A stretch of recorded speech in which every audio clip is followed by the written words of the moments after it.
Morjesta, morjesta. Mä oon ollut aika hiljainen täällä YouTuben puolella, mutta nyt mulla on teille pari asiaa. Ensimmäinen asia on se, että mä oon ollut täällä taikuissa 5 kuukautta. Ja syy siihen, miksi mä oon täällä ollut muun muassa on se, että mä oon viimeistellyt mun viimeisintä kirjaa, Särkyneet 2. Se tuli ulos pari kuukautta sitten. Löytyy tuolta Storytelista ja kivijalkakaupoista ja nettikaupoista löytyy toi plärättävä versio. Ja viimeis kun mä katsoin tämän kirjan sijoitusta tuolla Storytelissa, niin se oli top 50 listalla 14. Ja toinen asia, tää saattaa olla yllättävän monelle. Mä oon nimittäin aloittanut terapeutiksi opiskelun. Se oli aikamoinen ihme, että mä päädyin tällaista alaa ja tällaista tutkintoa tavoittelemaan. Että mä oon nyt siinä vajaassa puolessa välissä ja oot sä ajatellut niin kuin omasta puolesta, että susta voisi tulla terapeutti? Mä en ollut sellaista ajatellut ja niin se meni. Eli mä oon niin kuin kääntänyt mun elämän traumat ja virheet siihen, että mä voisin niin kuin auttaa muita. Mä oon ottanut ahkerasti terapeutti näitä harjoituskappaleita. Ja ne on mennyt ihan kivasti. On saanut kohdata paljon erilaisia ihmisiä ja aika paljon samanlaisiakin ihmisiä. Aika lailla sellaista nyrkkisankarityyppistä mulle on niin kuin tullut asiakkaaksi. Mut hei, jos sua kiinnostaisi ottaa osaa tähän kouluun, niin se on tässä nyt alkamassa. Et ei tarvi muuta kuin laittaa mulle viestiä ja kysyä lisää.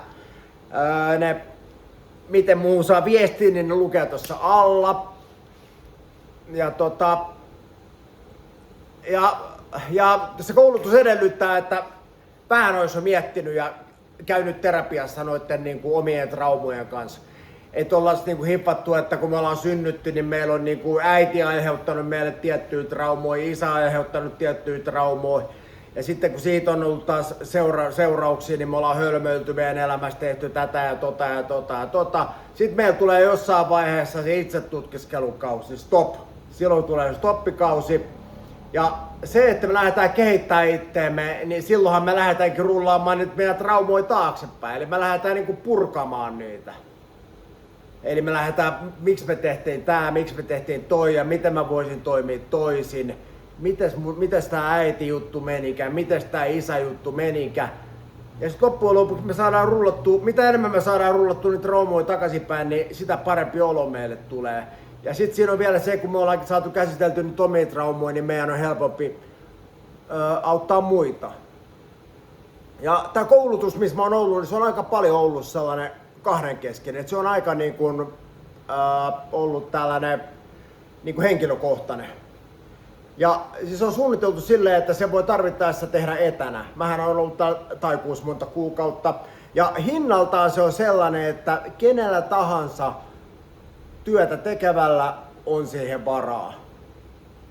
Mutta hei, pitemmittä puheitta, laita viestiä mulle, jos kiinnostuit, innostuit. Ja jos innostaa tulla mun terapiaharjoitusasiakkaaksi, niin sekin on mahdollista.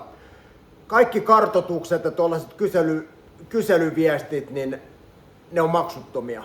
Eli se ensimmäinen puhelu on aina maksuton, että katsotaan, että synkkääkö meillä. Tai sitten jos kysyt siitä koulutuksesta, niin sekin on toki ilmainen puhelu.